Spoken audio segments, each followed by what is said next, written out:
speaks life.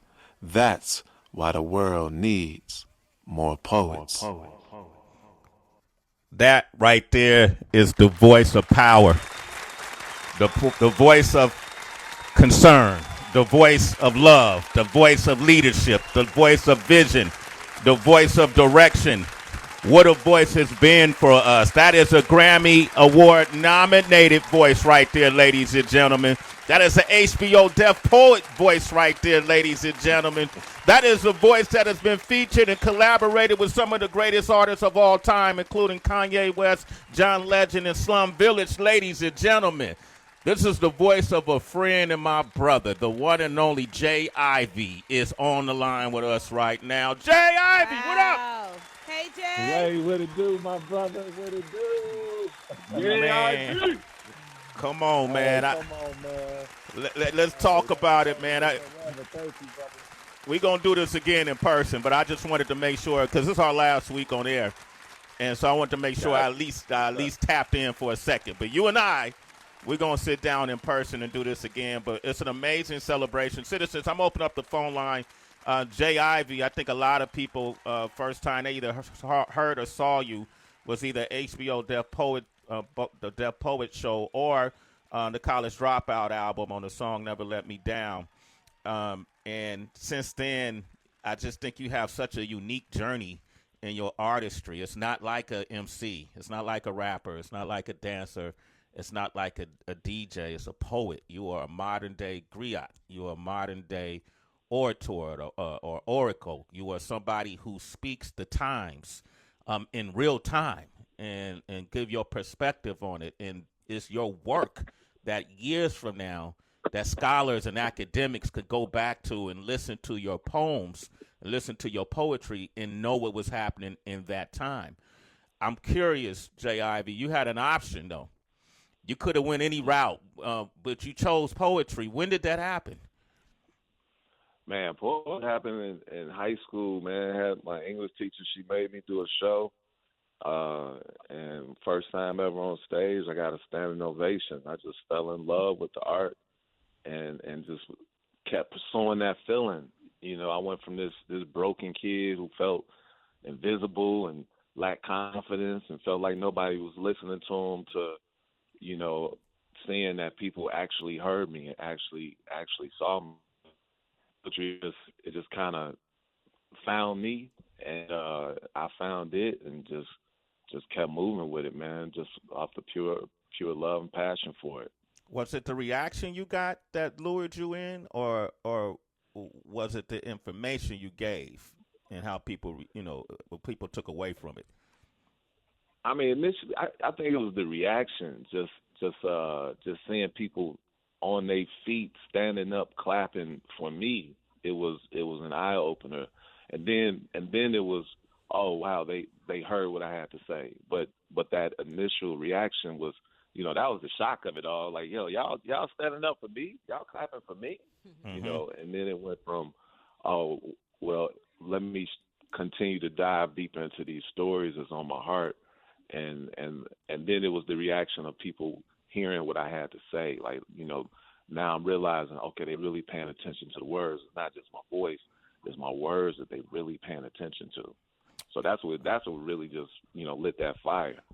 Who was there then at that time? Because Rich Nice is on the line too, J.Ivy, and Rich Nice, and of course Tracy G. And so we were having a conversation the other day with Lord Finesse, the legendary Lord Finesse. I didn't know that Rich Nice went to high school with Lord Finesse, and all these different people were around when they were all forming Digging in the Crates crew, Diamond D, Showbiz. And who was around when you were coming up? Was John Monopoly around? Was Ye around? Were you all in the same area? Like, when did that crew come together, and what was people doing at that time? Nah, for me, so I was out. So I grew up on the south side of Chicago. But then my brother, he went to this school called Lindblom. And then after he went to Lindblom, my mom was like, you ain't going to school in the city. So middle of my 8th grade year, we moved out to the burbs. So there were folk like, I went to high school with Mickey Halstead. I don't know if y'all, Mickey Halstead right now, he managed G Herbo. He was the first MC that Kanye signed back in the day. It was folk like Kid Sister and Cool Kids. Later on, like the same area Juice World is from. So around me at that time, it was really the homies. It was really the homies. Mickey, he was a year older than me, but other than that, it definitely wasn't nobody saying I'm a poet and then pursuing to be a poet. And then later on, when I got into college, and then when I got back home to the city after college, is when I hit the scene. And there was Malik Youssef and Avery R. Young and these different poets. And then I met John. I didn't meet Kanye. I met him in passing, but I didn't really start kicking it with him until I moved to New York. But on the scene, there was this renaissance, this Chicago renaissance happening from the comedians like Deion Cole was on the scene, Lil Rel, Cootie, of course. And then you had the Go-Getters doing their thing, and Crucial Conflict and Do or Die and the Brat. So Abstract Mind State, this was around that era, like the late 90s. Okay, yo, this sound like Fame, right, Rich? It's like it sound like the like the movie Fame. Was it when I look at when you think of Chicago now and you think about what Chicago's had to deal with for a long time, for decades, since before we were all born. But you hear the stories that you mentioned, G Herbo or Dirk and King Von and all these Duck, all these different people who either lost their lives or folks from the same neighborhood or the same area that's just been at each other's necks for so long. Where was that? Was that present too when you were coming up? Coming out of college, and was the creative space like a bubble that shielded y'all from it, or were you dealing with that too? Were you going from the stage and then sometimes finding yourself environments that's more like what these guys have been talking about? Yeah, that was always an element. It was always something that was a part of Chicago. It's a gangster town. It's a blue collar, hard working town, but it's also gangster. I don't think it's a little different now. There's a lot more gunplay happening now. Not that guns wasn't a factor then, but cats will fight, and live to fight another day. Now is cats are quick to pull that trigger, which I don't get, I don't understand. But the streets was always an element in Chicago. You always had to watch your back. The OGs would say to be aware is to be alive. So you had to make sure, you checking mirrors, you looking over your shoulder. You need to know what who's in the room, what's going on at all times in case something does pop off. But creativity, it definitely did give back then. It did give us somewhat more of a bubble than now. Like that was those were protected. The athletes and the artists were protected. Man, leave Shorty alone. He good. I got him. The streets would protect those that they felt had a chance to go on and do something special. So it's tough to compare now because now it's wild, wild west right now. Yeah, J.Ivy is with us, man. He's Grammy nominated, for his album Catching Dreams, banging album. A lot of tracks on this that I really like. I'm gonna let Tracy jump in. Trigger. Yeah. Yo, J.Ivy, I'm so happy to get to hear you, my guy. With Thank your you so particular much. Absolutely. With your particular style of poetry, I want to get into the connection of poetry and hip hop because in a lot of ways they feel synonymous.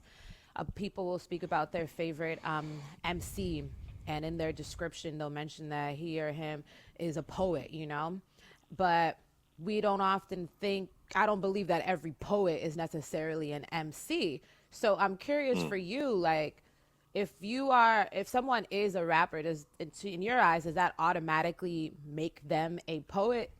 What are the distinctions between the two outside of the obvious, if there are any? To me, the biggest difference is delivery. But if you carry those words with you carry those, the ability to tell stories. To me, you're a poet at the core all day. MC or or poet, but to me, the MCs, like me growing up, I was a hip hop baby. So the MCs were my poets, my storytellers. One of my biggest influences is Slick Rick the Ruler. Greatest storyteller ever. He is absolutely a poet. That is no denying it. MCs they're definitely poets. Now the delivery, puts you in a different category. That's cool as long as you're using your words to your voice what's on your heart and get a point across that'll help push culture forward. Then I think it's a lot of beauty and a lot of value in that. Mm-hmm. And for anyone who's out there listening who may start off exploring poetry of simply, pen to pad, just writing their poems in a traditional way that maybe we learned in school of like all the stanzas and that type of structure. How did you first start practicing actual spoken word? Lifting your stories and your visions from the paper to your voice. Well, again, that goes back to high school. Like me, I really fell in love with the stage first. That's why I gained my confidence. Like I'd written a poem for homework. I turned it in, and my teacher gave me an A on it. But I didn't think that was a gift. Like that it took time to see how people felt about my words. The stage it was instant. It was I can see that's impacting people. So then I was just looking for ways to get back on stage, but the more I would get on stage, the more I would write. And then when I was in college, one of my professors asked me to write something for this talent show. The Deltas was doing something, and she was like, "Can you write a piece and perform it?" And I was like, "Oh wow!" Like man, I can write without perform. Because before in high school, I was doing like speeches and monologues from other people, and I was like, "Oh, I can write without perform," and just having that realization, it just sparked a whole new level. And then I got exposed to Gil Scott-Heron and the Last Poets, and then it really just opened my mind up to, oh wow, you can take these words and these stories and just really find ways to use your voice as an instrument to paint these pictures, and it just became an incredible ride, really. It's been an amazing ride, man. J.Ivy has joined us, Grammy-nominated J.Ivy. How's your queen? She was teaching me. Yo, Tracy, they were teaching me how to. What was I learn? What's the step I was learning, J.Ivy? How to step. You learned how to step. Yeah. Shout out to Torey. So Torey, she got a new song in time, and we was playing it at over at Chan's crib, and Torey was teaching Sway how to step, man. You had it too, bro. You had it. Yo, y'all, I was going to ask you. I know y'all was giving me charity applause, but did I really have it? Like, at one point? You had it. Where's the video? You had it, but then you got it. At first, but then you got it. Yo, Cootie was filming it. Cootie was filming it. So, Cootie and Chike, they film everything. You sneeze, they get it on camera. Drop that. Okay. Yeah, we gotta post it. We'll post it. You'll post it. I ain't embarrassed. I got rhythm. Rich Nice, you want to jump in? Yeah, man. J.Ivy, my brother. I have to say, first and foremost, I'm very, extremely proud of you. Congratulations. I don't think people really know the intensity and how important this particular Grammy nomination is. Correct me if I'm wrong. This is the first time that they're actually really nominating spoken word artists that actually are poets that speak their original writings and not reading like story time or a book from someone or my speech from here. There's Amir Suleiman who's nominated with Dave Chappelle for 846, and then there's you with Catching Dreams live at Fort Knox, Chicago, because the other nominees are Don Cheadle, and who's great, but he's and then there's LeVar Burton, and then there's Barack Obama. And J.Ivy? Yeah. And J.Ivy. So what I'm trying to say is this is phenomenal. This is groundbreaking. This is like all the poets from the poet friends that I have that a lot of them. We're all on the phone like, yes, go Jay. Like everyone's super happy and ecstatic. It's almost like, not even almost, you got nominated, so I got nominated for this because it just feels so dope. How does that feel to be in this this first class, so to speak, of spoken word artists to be nominated for a Grammy. Man, I mean, it's absolutely incredible, man. I will say my brother Sekou Andrews, he was nominated 2 years ago, spoken word artist. We go back to Def Poetry, and but this time, it's for me like to see my name on the list with these great men, all black men, just these great black men who I admire, who are heroes of mine. I mean, we got Mr. President Barack Obama. Is to be in that class, to be, in the class with Dave Chappelle and Amir Suleiman and Don Cheadle and LeVar Burton. It's an incredible feeling. I've been floating the past few weeks. All the poets have reached out, rooting me on, letting me know how much that they supporting and they celebrating with me, and how much they appreciate the door being kicked in, just giving poets, just showing them that it's possible. I think, to me, like you said, this isn't like this nomination isn't just for J.Ivy. This is for the poets, and to me that's a moment I'm ultra proud of, to know that the poets are like, we together on this. Like we walking through this door together. So it's incredible, man. Like I've been trying to like find the right words for it, but I've been floating, brother. I've been floating. I tell you that much.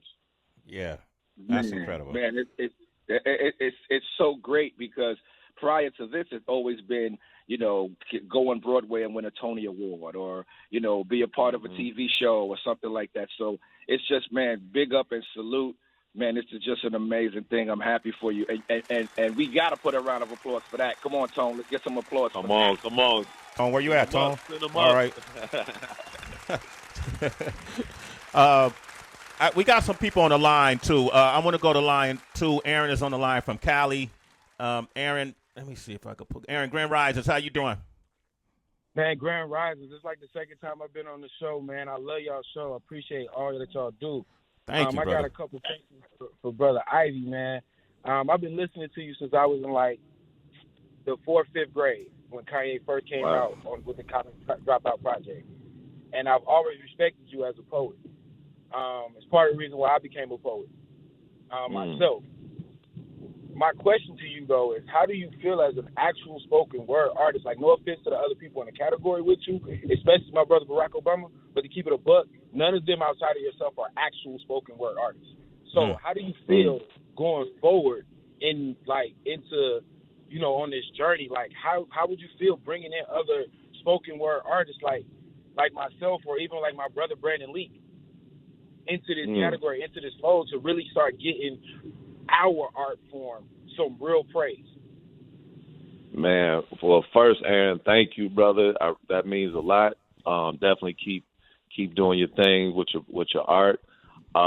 It means a lot to bring the poets into the forefront. Like one of my things that I've been working on the past 5-6 years, I've been on the Grammy board, and I've been fighting for this category. Like, here we have a category titled Best Spoken Word Album, and there never poets and spoken word artists represented in the category. So I've been fighting. I've sent letters to the Academy. I've been in those meetings with the Academy. I've been fighting for the poets. So next year, when that category, when those announcements are made for those nominations, my goal, my hope, my prayer is to see that all 5 spots are poets. We have this incredible art form that we're part of, this incredible village that we're a part of, and it's important that we shine more light on it. And we don't need the validation, but we understand that, like, platforms like this, they help elevate our message, and they help shine a light on the message that we putting out here, that ultimately changes lives and ultimately saves lives. So it's incredible to know that door is being knocked down, and we gonna keep knocking it down. So, man, get your album ready, because we gonna need your album submitted next year. We need all the poets to submit their albums next year, so we can go for all 5 spots, moving here on out. All right. Hey, Aaron, thank you, man. Well, Aaron, what do you go by? What's your name? What's your poet name? My stage name is Aaron T. You can find me on Instagram at It's Aaron T. In Stockton, I run a local open mic called Truth Be Told. Okay, so all right. Some awesome features, and I appreciate what you said, Jay. And I look forward to seeing what we really can do as poets in this world that we live in. Because if it's not us, ain't nobody really speaking truth. Come on, man, talk about it. My man, Aaron, good citizen, Aaron. We appreciate you. Stockton, California. That's up. I might have to go by there. Yeah, man. Yeah, shout out to Brandon Lee. Shout out to Brandon. Yeah. You know, being a poet isn't easy. You know, to stay afloat, to necessary. You probably done it. You probably kind of created a blueprint for yourself. Saul Williams, someone I've known for years, probably created a blueprint for yourselves that others can follow. But it ain't easy. It ain't like getting hired to do the rap concerts and going to rap tours or, you know, get movie appearances. It's a lot of highs and lows, right, J.Ivy, in terms of surviving as a poet. Can you speak to that? Oh, man, the highs and lows are real, man. It's I have a quote that says, "You can get in where you fit in, or you can make room," and that's the key to it, is like constantly finding ways to make room for your art, not waiting for somebody to put you on, not waiting for somebody to book you, because those opportunities may not come. And that's something I had to learn. Like whatever it is you do, like waiting is the worst thing you can do. Like waiting for somebody to put you in the game. You know, and I say that in the song "Stop Complaining." You know, you're on the sideline, man. Put yourself in the game. Like stop waiting for somebody to book you. If you don't have a booking, man, create your own show. Throw your own show. You know, pull the people together, build your support, let people know you out here. Like I get checks to do certain work. Man, that money goes back into the studio so I can create my album. Ain't no record label trying to sign me. Man, I'm gonna sign myself. You know, another quote is I get corporate dollars, put my money back into myself. Now I'm a corporate sponsor. Sure. Like it's important that we sponsor our own journey instead of waiting for somebody to say, hey, man, we gonna put you on. So it's definitely highs and lows to it, but when you're doing what you love, the lows don't feel so low. You just got to keep going. I want to play that song "Stop Complaining." Yeah. I want to say one of the lyrics. You said, "Dead man walking, dead man talking with a mic in his hand." Yeah. Speaker, break that down before I play the song. I mean, that's, you know, it's a lot of folks that, you know, they're getting these opportunities for their voices to be amplified, but it's like, what you really saying? Like what are you really? Are you speaking life or are you speaking death? And that's and in this day and age, it's important that we speak. You know, just a nod to say, hey, y'all, wake up. You know, let's speak life. Okay, let's play Stop Complaining. J.Ivy is here. I'm going to open up these phone lines continuously. 888-742-3345. Speak life. Yes, indeed. Stop complaining. Stop complaining. J.Ivy here. Catching Dreams. Grammy nominated. That angelic voice. That angelic voice is my step teacher. That's my step teacher, Tracy. She taught teacher. Yes, taught me how to step. Torey TT. Come on, man. J.Ivy has done so much in this art form. I think I was pleasantly floored and surprised when you received the NAACP Image Award for writing and on-camera narration of the Muhammad Ali, the People's Champ, the BET documentary. You know, there's certain things I've done in my life through this work that the culture brought to me, opportunity that I consider milestones. Where does that rank in your list of accomplishments? Oh, man, that's up there towards the top, man. Muhammad Ali, the greatest of all time, to have an opportunity to do something, to pay homage to one of my personal heroes, the greatest of all time, and to do it when we knew that he would see it, you know, because at the time he was still with us. So when my brothers Cootie and Chike called me about doing this film, it was just an incredible opportunity. It was one of those like, man, y'all for real? Like, we about to do what? And then to see how the film turned out, and then for it to win an Image Award, man, it was special, man. That was a special, special moment. And Ali got to see it. And he got to see it. Did you get to meet him? Wow. No, I didn't get a chance to meet him. I wish. I didn't get a chance to meet him. That's incredible. Cootie and Chike, when I bumped into Chike, he was playing us some of the things from one of the projects he's working on. Genius. Is that what it's called, J.Ivy? Genius. Okay. Yeah. Are you in that project? Yeah, so I'm the lead writer on Genius. It's a Kanye West trilogy is the subtitle, and Cootie, he's narrating the film, and I wrote his narration. So I'm super excited to be a part of it. You know, it's important to be surrounded by incredible people. Yeah. And I've been blessed, man. My brothers have always looked out for me. Cootie was one who got me on Never Let Me Down. Mm-hmm. And all these years later, he's the one that said, look, we doing this Kanye documentary, and I need you to write. I'm there. Thank you. Thank you. I'm there. Let's go. So that premieres on Netflix in February. That's incredible. Yeah. Your Kanye in studio experience? What has that been like? I've been in studios with Kanye. It's never the same thing twice. But what were you able to? Great way to put it. What was that experience like? Yeah. And what you take with you away from it? Man, it's never the same thing twice, but it's always been fun. It's always been inspiring. Like my last time in the studio was I was in the studio for about a week during Jesus is King, and that experience was totally different from when the college dropout days. But it was peaceful. It was a lot of building. There was a lot of fellowshipping.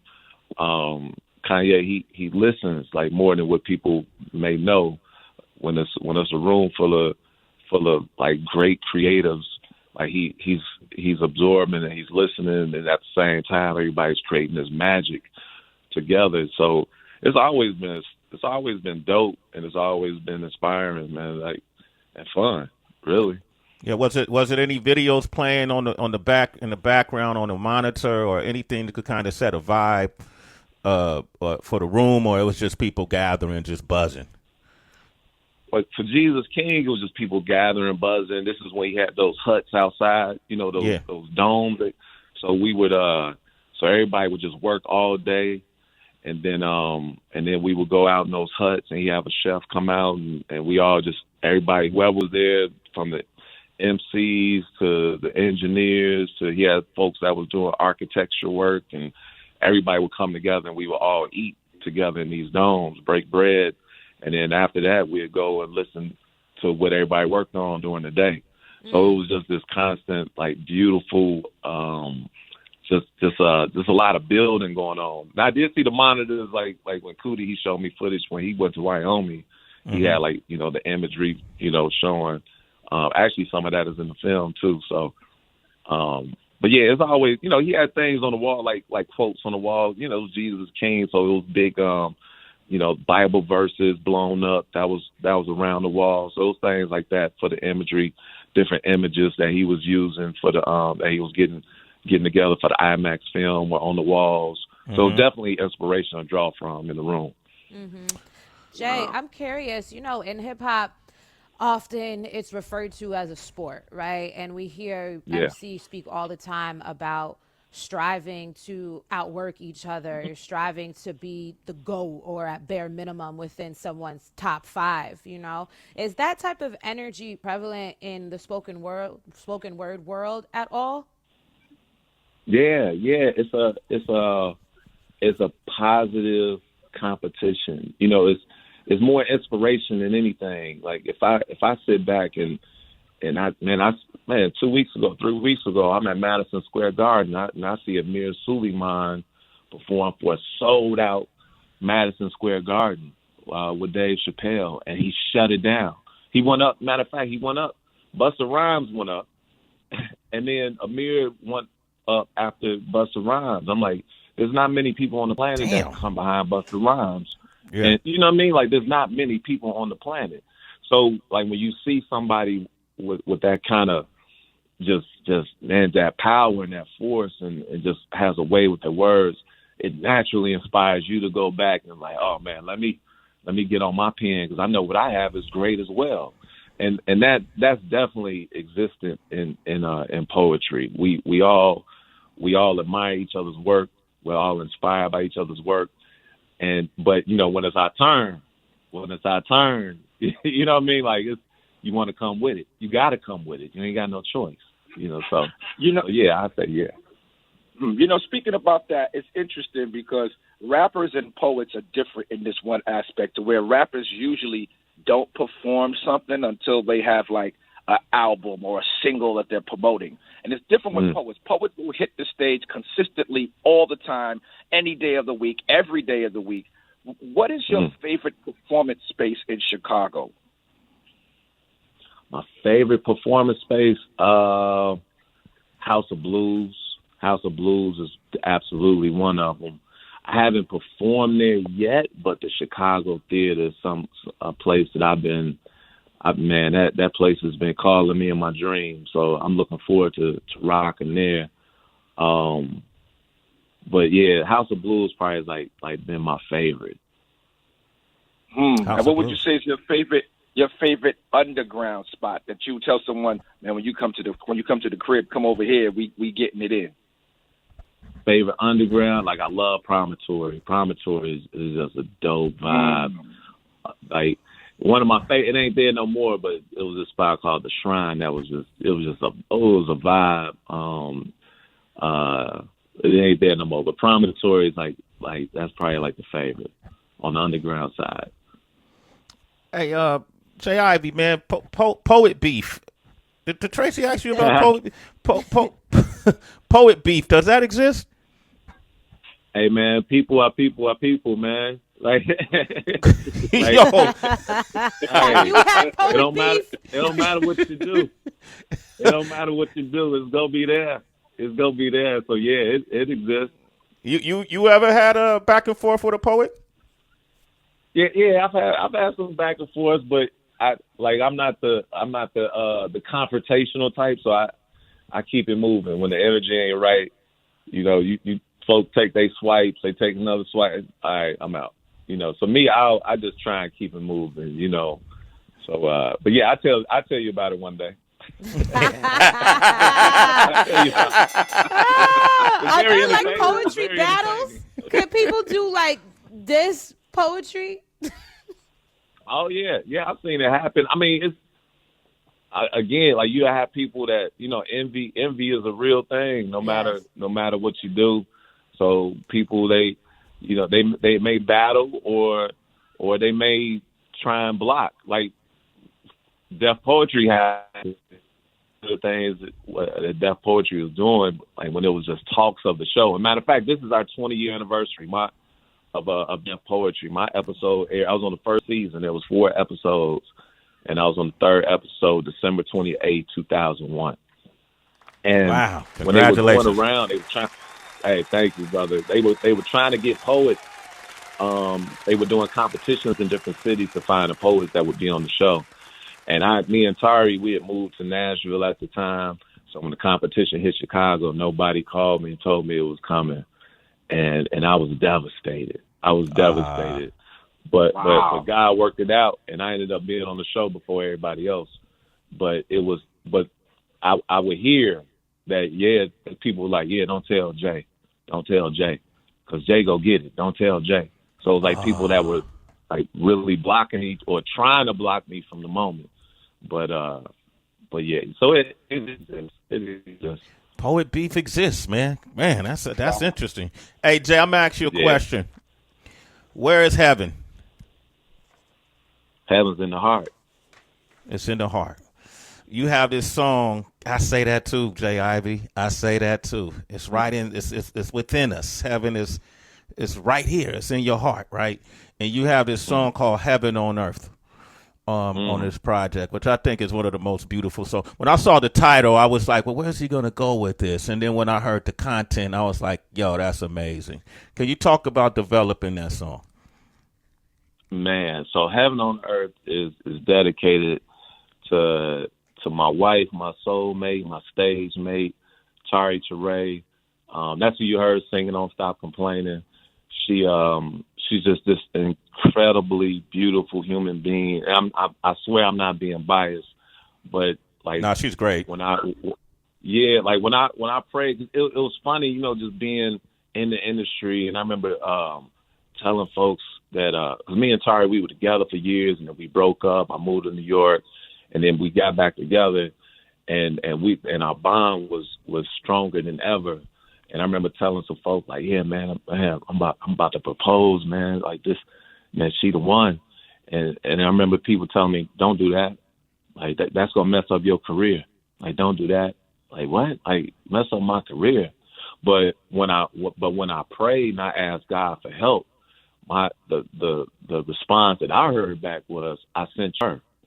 So you know how you gonna tell me that's gonna mess up? Man, I ain't worried about messing up career. Like we move together in a way that brings a lot of joy, a lot of balance to life. So when it came time for Heaven on Earth, my buddy Ahmad Grimes from Nashville, originally from Detroit, he sent me this track, and I was like, oh my God, this track is beautiful.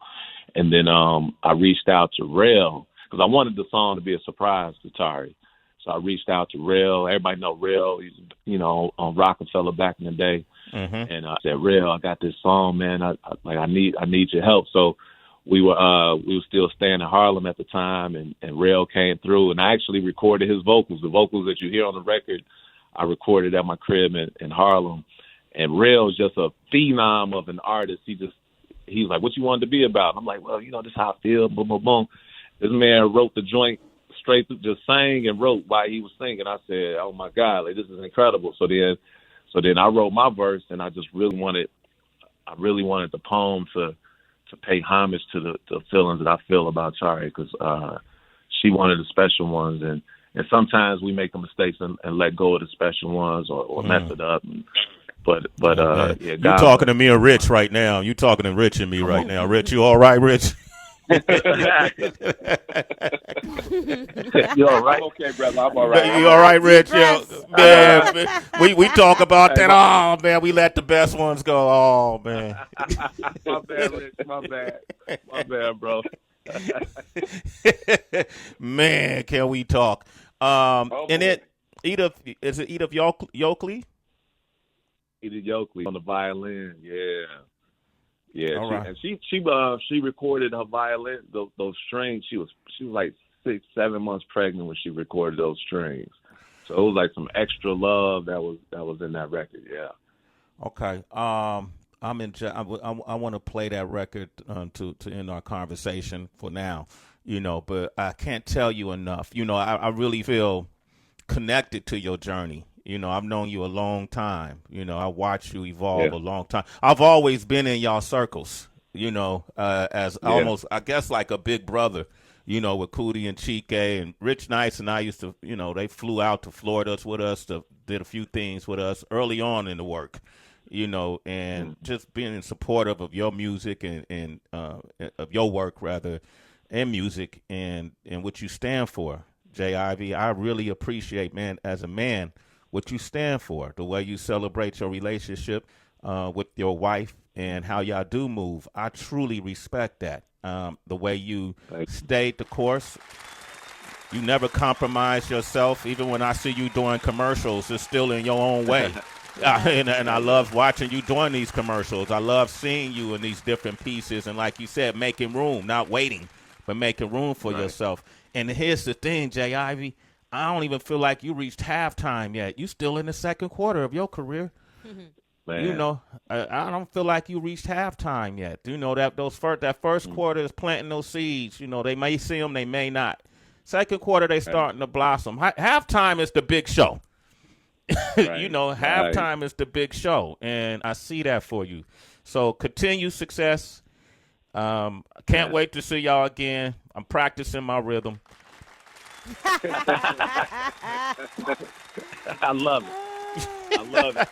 And real quick. Oh, yeah. Go ahead. My bad. Go ahead. No, I'll go say see you at the Grammys. Oh, hey man, see you at the Grammys, my brother. And I wanted to thank you too, because you inspired one of the verses on the album. So off in Chicago, the second verse I wrote because when you were doing My Block Chicago, you said J.Ivy, I need a verse, and you said put that J.Ivy chill on it, and I was like J.Ivy chill, what's that? So I wrote that second verse on Off in Chicago. I wrote for the intro of My Block because of you. So I just wanted to thank you for being an inspiration and being a part of the record, man. I got to chill off that because I remember that like it was yesterday. Yeah. It was like, put that J.Ivy chill on it. I said, J.Ivy chill, what's that? I didn't know it was a thing. I didn't know. Yeah, we made it a thing that day. You know, and I had a way of putting pressure on people, Tracy. I've experienced that. I put the pressure on you to be great. That's it. And you stepped up to the plate, and that was killer. Boy, that My Block Chicago was incredible.